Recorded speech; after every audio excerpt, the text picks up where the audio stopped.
Assalamualaikum warahmatullahi wabarakatuh. Waalaikumsalam warahmatullahi wabarakatuh. Marhaban, talk in detail.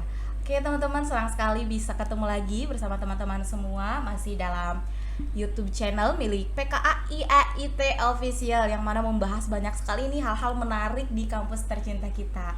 Sebelumnya saya ucapkan selamat pagi, selamat siang, selamat sore, selamat malam untuk semua teman-teman dan pemirsa yang menonton ini mungkin entah itu kapanpun dan dimanapun. Semoga kita tetap sehat, kita tetap semangat dan selalu bahagia. Amin, amin ya Allah ya Rabbal Nah alamin. teman-teman, hari ini kita kedatangan narasumber yang tidak kalah kece, yang luar biasa sekali. Alhamdulillah sudah ada Bapak Rektor Institut Agama Islam Tasikmalaya, Bapak Siap. Dr. Abdul Haris, MPD. Terima kasih Bapak atas kesediaannya Sama-sama. datang buat share ngobrol-ngobrol ringan nih sama teman-teman, atau bahkan mungkin ada adik-adik nih yang penasaran sama kampus IAIT, mungkin belum Iya. menentukan aku kuliah kemana nih, bisa banget ini jadi referensi buat teman-teman. Sama-sama, terima kasih juga sudah diundang ke sini. Siap. Bapak gimana kabarnya Bapak? Alhamdulillah baik. Gimana Maya sehat? Alhamdulillah sehat selalu. Alhamdulillah. Keluarga gimana Bapak, baik? Alhamdulillah dalam keadaan sehat walafiat. Alhamdulillah, semoga Bapak beserta keluarga senantiasa diberi kesehatan ya Pak ya. Amin, amin. Ya nih sebenarnya kayaknya nggak usah ditanya pun kita bakal tahu nih kalau rektor kita itu selalu terlihat baik-baik saja, terlihat dari mana senyum cerianya, senyum cerahnya yang selalu menularkan energi positif nih Pak. Harus begitu. Mantap ini. Jadi vibesnya positif sekali nih kalau bertemu dengan beliau. Mudah-mudahan Sekalipun lagi tidak punya duit, kita harus tetap tersenyum. betul. Bahagia itu sederhana ya Pak ya. Ya. Tidak harus tentang uang ya Pak ya. Membahagiakan diri sendiri dan membahagiakan orang lain. Siap. Oke nih Pak, yang akan kita bahas kali ini adalah terkait Merdeka Belajar, Kampus Merdeka. Sebenarnya ini adalah topik yang sudah sering dibahas mungkin ya Pak ya oleh halayak ramai gitu, baik itu praktisi akademisi maupun masyarakat umum gitu. Tapi ini masih anget-anget gimana gitu ya Pak ya, kayaknya masih asik nih buat dibahas. Dan ternyata Pak, setelah saya coba share dengan teman-teman mahasiswa, apakah mereka tahu nggak sih apa itu Merdeka Belajar, Kampus Merdeka, dan lain sebagainya. Banyak sekali yang memberi tanggapan, ada yang belum memahami, ada yang bahkan oh ada ya Kampus Merdeka dan lain sebagainya. Nah mungkin Bapak bisa menjelaskan sedikit apa sih itu Kampus Merdeka, Merdeka Belajar dan sebagainya. Ya, terima kasih Maya ya sudah memberikan lontaran pertanyaan terkait dengan Merdeka Belajar, Kampus Merdeka ataupun Kampus Merdeka, Merdeka Belajar ya. Pada hal yang terkait dengan Merdeka Belajar, tentu pada setiap orang punya kemerdekaan untuk belajar, termasuk mempelajari apa saja kita punya kemerdekaan. Sehingga dengan Merdeka Belajar itu setiap orang bebas untuk menentukan, untuk memilih prodi, bahkan termasuk juga untuk belajar, diberi kebebasan untuk mengikuti belajar atau tidak gitu kan. Itu udah merupakan kemerdekaan dalam belajar. Sehingga tidak sedikit peserta didik pasca SLTA dari SMA, Madrasah Aliyah ataupun SMK, ada yang diteruskan ke perguruan tinggi, ada pun juga yang tidak. Nah, itu juga salah satu bentuk kemerdekaan dalam belajar ya. Dan banyak faktor kenapa mereka itu misalkan ada yang dilanjutkan perkuliahan, ada juga yang mencari pekerjaan. Salah satunya misalkan karena faktor kebutuhan ekonomi keluarga, sehingga yang dituntut adalah mencari pekerjaan agar bisa menambah pemasukan ekonomi kepada diri dan keluarganya. Ada juga misalkan yang memilih untuk kuliah, untuk belajar terus sampai ke jenjang perguruan tinggi, dan itu juga merdeka untuk memilih belajar. Nah, pada kesempatan yang disampaikan oleh pemerintah pusat kaitan dengan Merdeka Belajar, tentu ini ada konsekuensi yang berbeda antara konsep proses pembelajaran lama dengan proses pembelajaran yang sekarang ya. Dan itu merupakan kebijakan pemerintah pusat. Setiap menteri berganti biasanya ada kebijakan baru yang berbeda dengan menteri sebelumnya. Kalau misalkan kebijakan belajar Menteri Pak Nadiem Makarim, Merdeka Belajar, dan itu sudah populer Merdeka Belajar, kampus merdeka ke setiap institusi ya, baik di tingkat perguruan tinggi maupun juga di tingkat menengah ke bawah. Dan ada yang sudah menerima sosialisasi BIMTEK sampai ke teknis. Tetapi juga dalam pelaksanaannya, kalau misalkan di perguruan tinggi ini baru tataran konsepsi ya dari tingkat pusat, kemudian juga diberikan kebebasan ke setiap perguruan tinggi untuk menerjemahkan dari kampus merdeka ataupun juga Merdeka Belajar.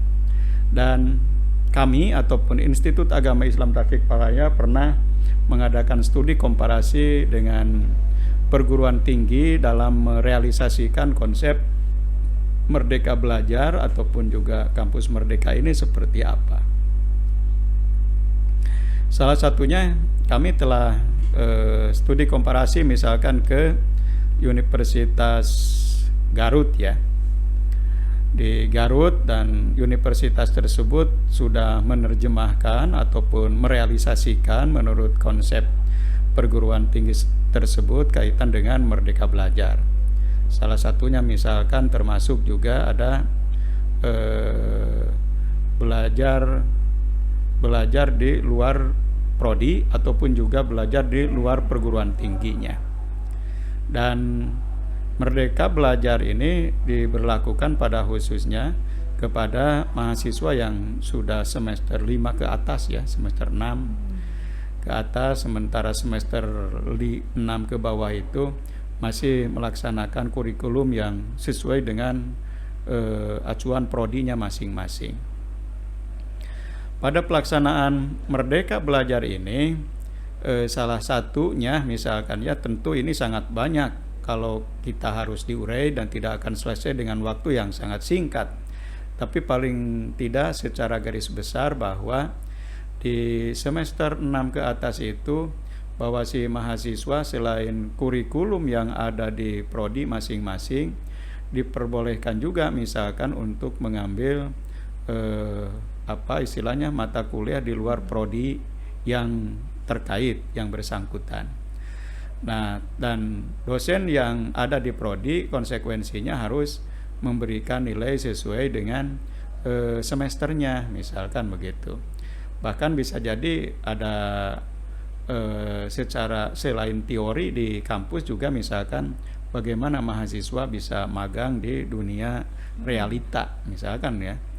Kalau di kependidikan ataupun tarbiyah bahwa kita itu selain teori pembelajaran yang disampaikan oleh para dosen di setiap semester, mulai dari semester pertama sampai semester 5, 6 dan seterusnya, itu senantiasa pembelajaran secara teoritik ya selalu disampaikan kepada peserta didik di dalam kelas. Kemudian juga kan ada istilahnya micro teaching. Nah, micro teaching ini kan setengah praktek juga gitu, mempraktekkan teori yang sudah didengar, sudah diresapi oleh para mahasiswa. Kemudian secara pelaksanaannya kalau Anda sebagai mahasiswa berada di ruang kelas seperti apa yang harus dipersiapkan. Bahkan selain micro teaching misalkan kalau di keguruan itu ada yang disebut dengan PPL ya. Ada yang disebut dengan program lapangan, misalkan perkuliahan yang di lapangan. Bahkan bisa jadi di mata kuliah lain atau di prodi-prodi lain juga yang namanya PL ataupun PKL itu kan ada dalam rangka melaksanakan teori yang sudah disampaikan oleh para dosen di kelas, kemudian bagaimana di lapangannya nih, kira-kira sudah ada keterkaitannya atau ada relevansinya, atau bisa jadi para mahasiswa itu lebih mengerti melalui praktek ketimbang teori. Nah, ini salah satunya ya, tergantung kepada kecepatan dan kecerdasan para mahasiswa dalam meresapi ataupun menanggapi, menerima pelajaran dari para dosen yang ada di lingkungan kita. Ada yang lebih cepat dengan teori, kemudian prakteknya sudah dapat dimengerti. ada juga yang teori ini belum paham, tapi pahamnya itu kalau dikasih teori, kasih praktek ya gitu. Nah, pada pelaksanaan Merdeka Belajar ini lebih dari itu gitu. Lebih dari itu, sehingga bagaimana para mahasiswa ini bisa lebih melaksanakan hasil pembahasan, hasil kajian secara teoritik dan juga secara praktek di lapangan. Nah, kemudian juga bahkan karena bisa jadi ya bahwa dalam kehidupan kita tidak ada yang tahu, hanya Allah Subhanahu wa taala yang lebih mengetahui, sesuai dengan bahwa al insanu bitabkir wa wahu bitakdir. Manusia itu hanya berencana saja. Ketika sudah berbicara tentang takdir, itu hak prerogatif yang maha kuasa. Oleh karena itu, kita mengambil salah satu prodi yang sesuai dengan prodi kita yang digeluti sekarang itu merupakan ikhtiar, merupakan usaha. Barangkali saya nih sekolah ataupun kuliah di keguruan akan menjadi guru. Tapi belum tentu kuliah di keguruan itu juga outputnya nanti akan menjadi guru. Bisa jadi karena faktor tidak ada lapangannya, ataupun juga yang kedua karena kurang menyukai, padahal sarjananya misalkan keguruan, tetapi kurang menyukai kalau menjadi guru. Outputnya lebih senang misalkan jadi ekonom, lebih senang jadi politisi, lebih senang jadi budayawan, lebih senang jadi seniman, bisa saja kan. Kalau misalkan dari aspek output, kemudian juga misalkan pilihan pekerjaannya, atau juga misalkan bisa jadi kita merencanakan sesuai dengan prodi, tapi kemudian karena di perjalanan itu ada Merdeka Belajar, salah satunya misalkan bahwa kita prodi ekonomi, katakanlah ya, prodi ekonomi syariah, tetapi di perjalanan itu kemudian mengikuti katakanlah di semester akhir ada proses ikut pembelajaran prodi yang terkait dengan keguruan, sehingga misalkan yang idealnya dari ekonomi syariah itu misalkan ke lembaga-lembaga ekonomi, outputnya itu akan, tetapi karena pernah dan mengikuti salah satu semester ataupun misalkan mata kuliah dengan materi ke prodi keguruan, kemudian waktu keluar itu ternyata di samping misalkan karena ada lowongan kerja di keguruan, dan kemudian juga dia bisa menjadi seorang guru dan bahkan misalkan menjadi gurunya yang lebih profesional gitu ya. Oke Pak, nah sebenarnya ada mahasiswa yang sempat coba tanyain dong, kalau semisal ini diterapkan, misalkan katakanlah kita belajar lintas disiplin ilmu yang tadinya misal dari prodi A ke prodi B, apakah itu katanya tidak ada ketakutan tidak menguasai penuh gitu prodi yang dipilih pertama, Pak? Ya, oleh karena itu pertama terkait dengan belum ada arahan misalkan secara teknis ya, kita itu baik dari kementerian secara langsung, Kementerian Agama Republik Indonesia, dari Dirjen Pendidikan Islam, katakanlah begitu. Kemudian idealnya kan ada BIMTEK terkait dengan kurikulum Merdeka Belajar. Kampus Merdeka itu seperti apa? Versi Kementerian Agama, misalkan begitu ya. Dan sampai saat ini kita dari perguruan tinggi Islam pada khususnya belum pernah menerima undangan untuk merealisasikan kurikulum Merdeka Belajar ataupun misalkan kampus Merdeka itu secara teknis seperti apa. Kalau baca-baca di teorinya, baca-baca di peraturannya kita sudah ya. Nah, sehingga pada realisasinya itu kita pun juga masih tetap melaksanakan kurikulum yang sebelumnya saja. Hanya karena faktor pandemi Covid kemarin saja kita kan yang biasanya offline full offline.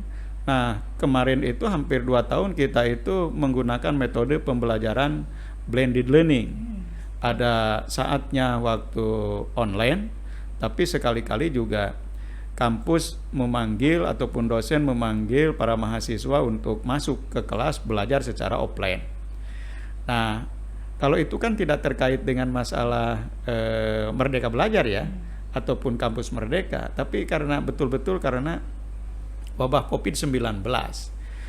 Nah, sekalipun sekarang kita sudah ketagihan kelihatannya, baik dosen maupun mahasiswa dengan menggunakan metode pembelajaran daring. Sudah terasa nikmatnya gitu. Kalau dulu sih merasa terasa tidak belajar nih kalau dengan daring ataupun online. Tapi kalau sekarang itu sudah terasa bahwa dengan online itu lebih bermanfaat. Bahkan banyak hal yang bisa dikerjakan baik oleh dosen maupun juga oleh para mahasiswa. Sehingga pembelajaran secara online itu sekarang justru terkadang mahasiswa yang meminta gitu ya. Dosen mau offline, mahasiswa Pak online aja katanya gitu. Tapi kita sebagai dosen terkadang mengokehkan, tapi terkadang memaksa, udah kita masuk kelas aja nih sekarang, udah kangen gak ketemu di kelas. Bisa saja begitu, sehingga bisa bertukar pendapat untuk offline dan online.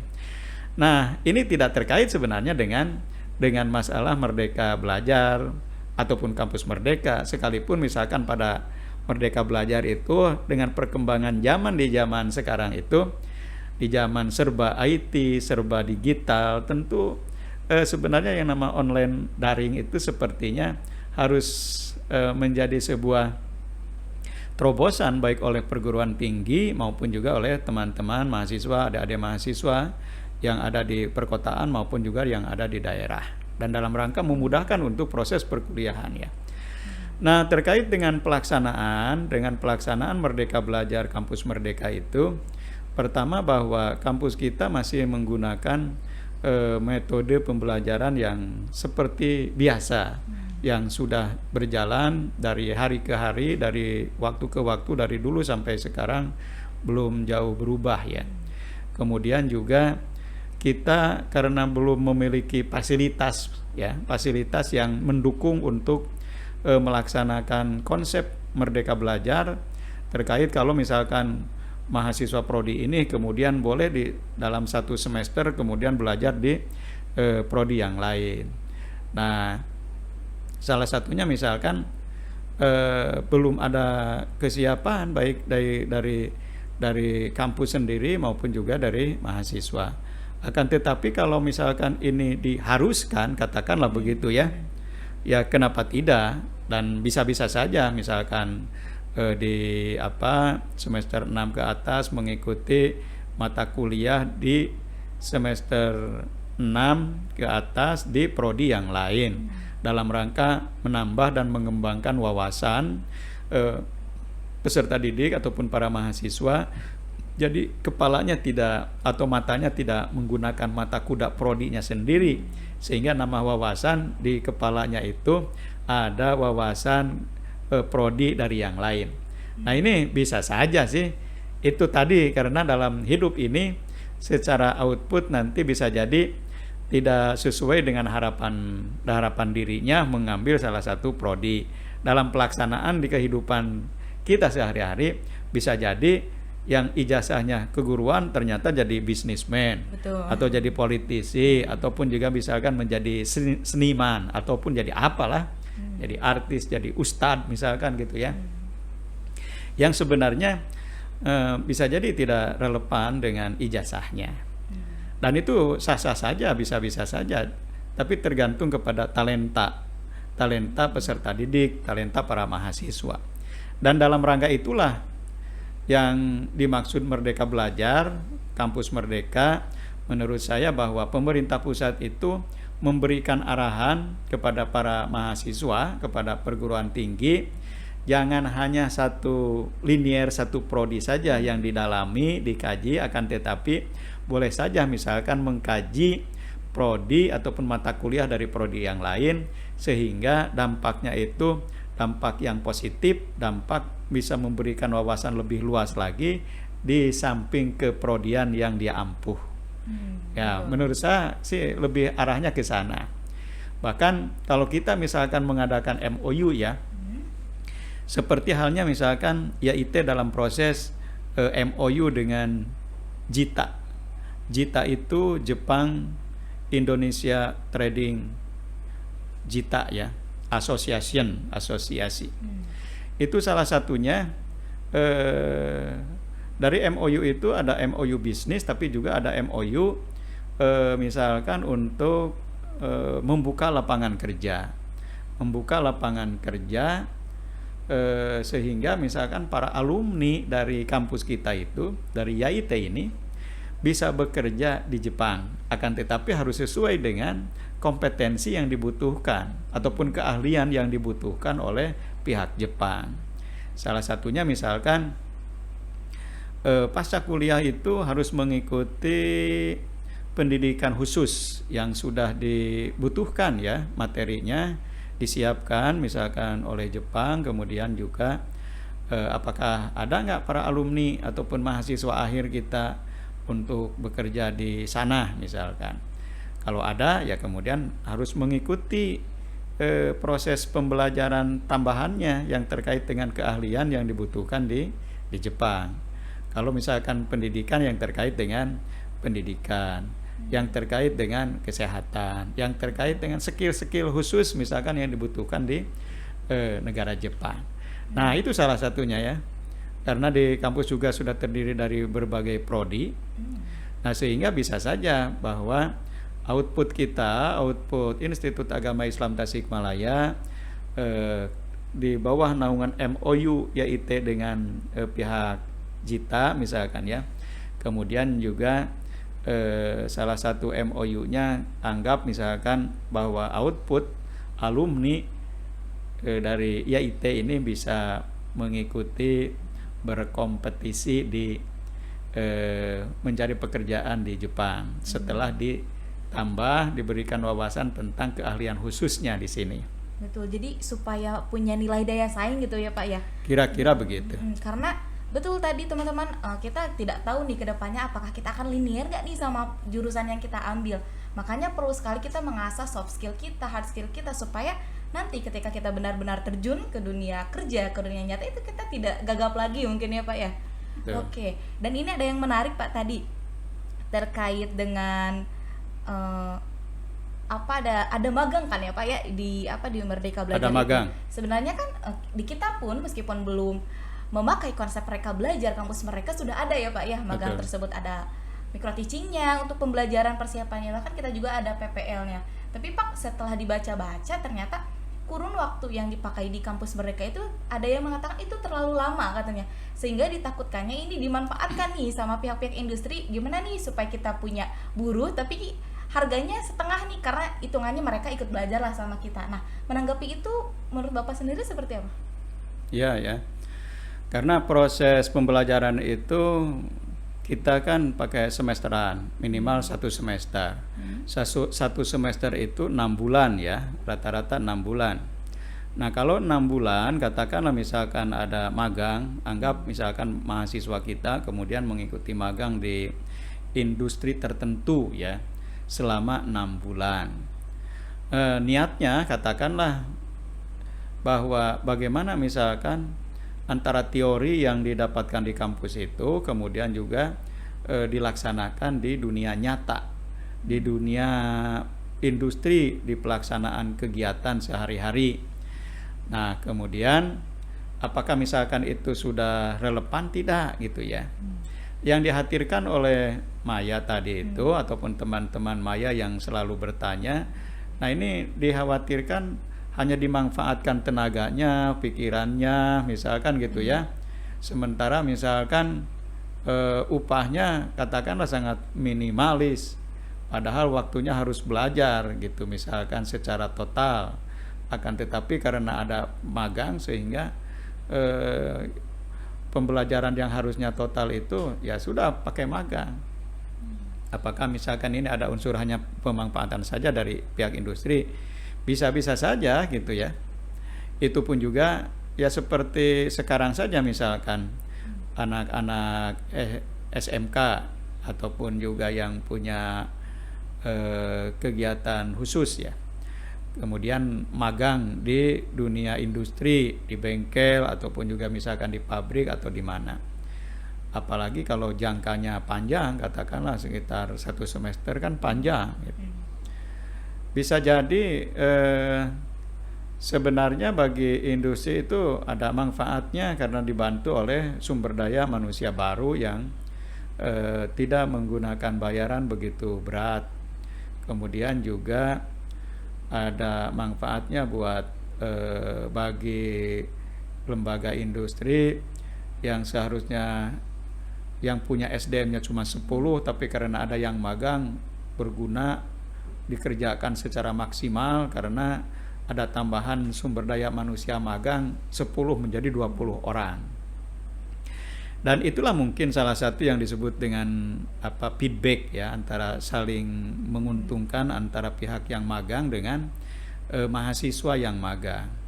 Di satu sisi mahasiswa yang magang itu akan mendapatkan pengetahuan secara empirik terkait dari teori-teori sebelumnya ya, yang sudah didapat baik secara literasi buku ataupun juga misalkan internet dan lain sebagainya, kemudian dilaksanakan di dunia nyata.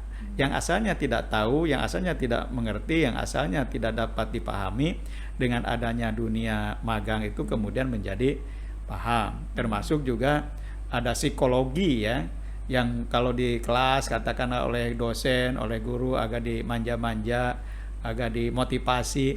Sementara di dunia pekerjaan itu pasti itu terkaitnya dengan masalah kinerja, disiplinnya harus maksimal gitu kan, tidak berleha-leha, kemudian juga ya tidak bisa meleng sedikit pun dari aspek waktu, sehingga yang punya perusahaan ataupun yang menjadi manor di perusahaan itu bisa saja kan sedikit memotivasi, memarahin bila perlu, karena misalkan kurang disiplin, kurang tepat waktu. Itulah realitas di pemagangan di industri, dan itu juga akan menjadi pelajaran juga bagi para mahasiswa yang magang ya, sehingga oh beginilah kenyataan hidup kalau di dunia nyata gitu misalkan. Nah itu salah satu, memang ada plus minus, ada hal yang dirugikan, ada hal juga yang diuntungkan, dan termasuk juga yang magang ada yang rugikan dari aspek waktu, bisa jadi kan, dari aspek materi, dari aspek psikologi katakanlah begitu. Tapi juga ada yang diuntungkan dengan harga pengalaman secara langsung di lapangan, karena pengalaman itu adalah guru yang terbaik gitu ya. Nah gitu. Oke. Kemudian ada juga yang bertanya, Pak, ini kan sebenarnya erat kaitannya katanya supaya magang di industri nih, supaya ada pengalaman dan lain sebagainya. Lalu bagaimana seperti kampus kita Pak yang kebanyakan berbasis pendidikan, apakah ini bisa dikategorikan magang juga atau bagaimana? Karena kan mungkin kaitannya akan dengan sekolah gitu, bukan dengan industri Pak. Ya itu tadi, karena kompleksitas kehidupan dalam berbangsa dan bernegara termasuk di masa depan itu bisa jadi tantangan hidup bukan lebih ringan ya, bahkan bisa jadi lebih berat. Kalau kemarin itu misalkan tantangan hidup kita itu serba manual, serba harus dilaksanakan secara fisik, akan tetapi misalkan ke depan itu tantangan kita itu serba digital, serta online, serba apa istilahnya itu IT, daring dan lain sebagainya. Dan itu harus dihadapi oleh kita bersama, tidak bisa menghindar dari tantangan itu. Siapa yang bisa menguasai teknologi informasi, siapa yang bisa menguasai itu, bisa mengendalikan itu, maka mereka itulah yang akan menguasai dunia. Kan ada istilah begitu ya. Dan kita harus bagian dari mahasiswa keluarga besar Institut Agama Islam Tasikmalaya yang bisa menguasai IT, menguasai digital, termasuk juga secara otomatis berikutnya akan menguasai dunia dengan cara seperti itu. Betul. Ya pasti ada lah ya pro kontra, kemudian plus minus dalam segala hal.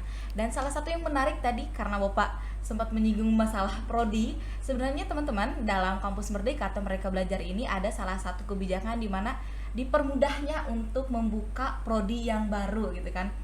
Nah pro kontranya di sini Pak, pro-nya mungkin ini akan lebih mudah nih, kita tidak ribet lagi dengan segala administrasi, persyaratan dan lain sebagainya.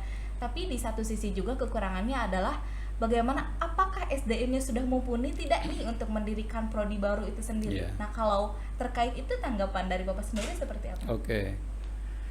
Nah, tadi ya belum terjawab sedikit ya terkait dengan masalah keprodian ya. Dengan masalah keprodian, misalkan kalau magang di industri, yaitu tadi justru karena karena hidup kita bisa jadi tidak linear antara prodi yang digeluti dengan output kerja kita di masyarakat, sehingga salah satunya manfaat dari pemagangan itu, itulah salah satunya pemanfaatannya karena pilihan hidup. Apalagi kalau misalkan jadi guru, apalagi honor nih, honornya kecil sekali sementara kebutuhan sehari-hari sangat besar. Nah, sementara ada misalkan dari industri tawaran ngehonor di industri ternyata bisa lebih besar. Nah, sehingga kan bisa jadi pilihan ekonomis. Nah, itu bisa jadi. Ada juga yang tetap secara ideal, saya mah karena ngambil prodi ini mau pekerja itu sesuai dengan ijazah, katanya supaya lebih profesional gitu. Nah, kemudian juga adapun yang terkait dengan Institut Agama Islam Tasikmalaya kaitan dengan pengembangan kelembagaan ya. Tadi misalkan apakah ketika institusi kita ini mengusulkan prodi baru, apakah memang sudah siap? Apakah memang SDM-nya sudah ada?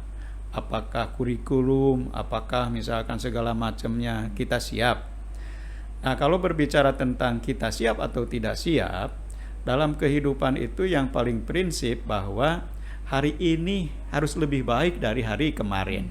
Dan termasuk juga hari besok harus lebih baik kita itu dari hari ini. Jadi untuk menentukan masa depan kita itu tergantung kepada usaha kita sekarang.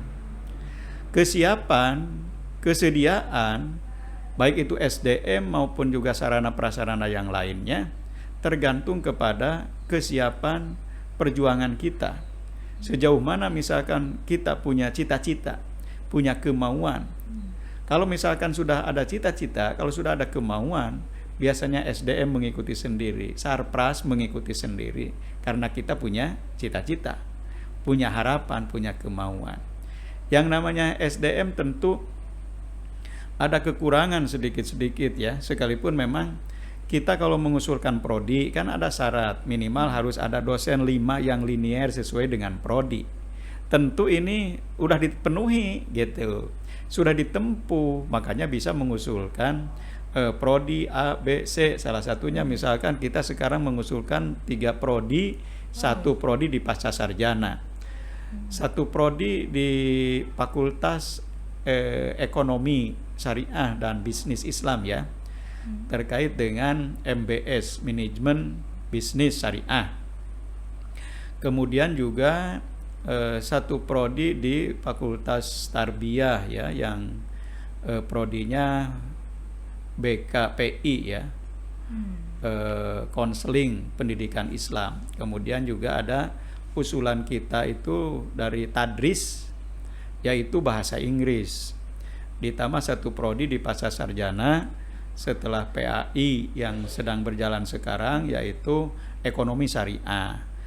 Yang ada basic S1-nya di kita kan ekonomi syariah, salah satunya. Kemudian juga peminatnya cukup lumayan. Apalagi di sekitar lingkungan kampus kita banyak kampus-kampus lain yang membuka ekonomi syariah. Nah, makanya ya IT membuka prodi ekonomi syariah untuk tingkatan magisternya. Wah, luar biasa Pak, saya sempat merinding nih, ternyata kampus kita sudah mempersiapkan sedemikian rupa. Jadi ketakutan-ketakutan teman-teman, wah kurang beragam misal, atau ini nanti mumpuni nggak ya prodinya, dijawab langsung nih sama Pak Rektor bahwasanya segala sesuatu sudah dipersiapkan, segala persyaratan sudah ditempuh. Bahkan tadi sempat disebutkan nih prodi-prodi baru, kita kawal bareng-bareng teman-teman. Mudah-mudahan prodi-prodi yang tadi disampaikan oleh Pak Rektor ini bisa terwujud, bisa amin, sampai amin. kita rasakan gini Pak ya. Amin. Dan ini tuntutan dan harapan dari para alumni juga ataupun masyarakat yang ada di Priangan ya pada khususnya. Betul. Jadi selain karena memang harus ada nih prodi-prodi tertentu, karena juga sepertinya kebutuhan pasar juga ya. Betul. Di masyarakat apa nih yang sekiranya sedang dibutuhkan dari kampus utamanya dari kampus Institut Agama Islam Dan itu Tasikmalaya. sudah menjadi sunatullah ya. Dulu kita dari STIT, kemudian beranjak menjadi STAI, dari STAI beranjak menjadi Institut Agama Islam Tasikmalaya. Dari Institut Agama Islam Tasikmalaya mudah-mudahan kita juga menganjak lagi ke Universitas Islam Tasikmalaya. Amin, amin ya Allah ya Rabbal Alamin. Amin, amin. Ya, luar biasa sekali ya perjalanan dari awal sampai akhirnya sekarang institut, dan betul mudah-mudahan kedepannya kampus kita bisa menjadi kampus Universitas Islam. Siapa tahu ya, mungkin adik-adik atau teman-teman sekarang yang masih jadi mahasiswa atau calon mahasiswa barangkali nanti bisa jadi mahasiswa di universitas atau bahkan bisa jadi salah satu dosen yang mengajar ya Amin, Pak ya. amin. Tidak ada yang tidak itu mungkin teman-teman. serba mungkin ya. Hmm. Dalam kehidupan banyak kemungkinan. Betul. Berarti kalau ditanya masalah kesiapan dari Institut Agama Islam sendiri tentang kampus Merdeka, karena belum adanya instruksi bahwasannya harus diterapkan sekarang, memang belum diterapkan. Tapi sewaktu-waktu jika memang diharuskan, maka Institut Agama Islam Tasikmalaya sudah siap sedia untuk beradaptasi dengan kebijakan baru ini Ya. mungkin ya Pak ya. Kita harus bersedia dan harus siap melaksanakannya. Karena yang namanya regulasi itu harus dilaksanakan ya. Bukan untuk diseminarkan, bukan diomongkan, tetapi harus dilaksanakan. Akan tetapi untuk melaksanakan itu kita tidak bisa ijtihad sendiri-sendiri. Harus ada pengarahan dari yang pemegang regulasi itu sendiri. Nah, gitu kira-kira. Tuh. Alhamdulillah kayaknya pertanyaan teman-teman ini sudah terjawab sudah oleh Bapak Rektor. Bahkan tadi sempat ada beberapa pertanyaan yang belum sempat saya tanyakan, tapi beliau itu sudah menjelaskan gitu sedemikian jelasnya. Jadi nanti kalau misal teman-teman ada yang masih mau bertanya-tanya, boleh banget nanti komentar di bawah, tapi jangan lupa di like juga ya, di subscribe juga, supaya kita sama-sama nih mengembangkan kampus Institut Agama Islam Tasikmalaya. Pak, sebelum diakhiri nih, barangkali ada yang ingin disampaikan dulu nih untuk para pemirsa, baik untuk teman-teman mahasiswa, alumni, atau bahkan mungkin adik-adik nih yang lagi kepoin kampus kita. Ya. Oke, terima kasih para hadirin semua. Pada kesempatan ini pertama saya mengajak untuk bergabung dengan Institut Agama Islam Tasikmalaya, baik sebagai mahasiswa di berbagai prodi ya. Ada prodi ada fakultas tarbiyah, ada fakultas syariah, dan ada juga fakultas ekonomi dan bisnis Islam. Termasuk juga ada pasca sarjana yang terdiri dari prodi pendidikan agama Islam Tasikmalaya. Nah, mudah-mudahan bahwa dari hari ini ke depan bahwa Institut Agama Islam Tasikmalaya tambah maju dan berkembang. Maju, unggul, baik itu akademiknya, baik itu pendidikannya, unggul dalam pengabdiannya, termasuk unggul juga dalam penelitiannya. Baik itu juga bagi dosennya, mahasiswanya, juga para sivitas akademika yang ada di lingkungan YIT Tasikmalaya, sehingga bermanfaat bagi output dan para alumni, termasuk juga yang menerima output dari Institut Agama Islam Tasikmalaya. Itu saja mungkin yang bisa disampaikan ya. Mudah-mudahan suatu saat kita bisa berjumpa dan bertemu lagi, sehingga kalau masalah kampus Merdeka Belajar, apapun kebijakan pemerintah pusat, bagi Institut Agama Islam Tasikmalaya harus bersedia dan siap untuk melaksanakannya. Termasuk juga para mahasiswa, tentu semua ya, semua kita. Betul. Ya, Bapak, kami mengucapkan terima kasih sebesar-besarnya sudah sedia berbincang-bincang gitu, membahas ini dan itu. Bahkan tadi tanpa kita sadari banyak sekali motivasi-motivasi, dorongan-dorongan untuk kita semua, supaya bagaimana kita bisa benar-benar menjadi sumber daya manusia yang unggul, yang profesional, yang bisa memiliki daya saing gitu dengan orang lain atau dengan pihak lain begitu. Oke, dan juga dari pertemuan sekarang ini perlu dilanjutkan lagi ya, Maya. Itu bisa ada juga dari para mahasiswa, dari BEM, ataupun juga dari OMIK lain.